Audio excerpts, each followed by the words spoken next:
qui est fou, c'est que les Afghanes ont été parmi les premières femmes du Moyen-Orient à obtenir des droits entre les années 1920 et 1980. On va revenir 100 ans en arrière.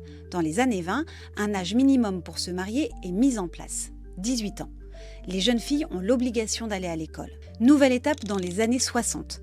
1964, les Afghanes obtiennent le droit de vote et le droit de se présenter à une élection. Elles ne sont plus obligées de porter le voile dans l'espace public. Elles peuvent étudier et travailler comme les hommes.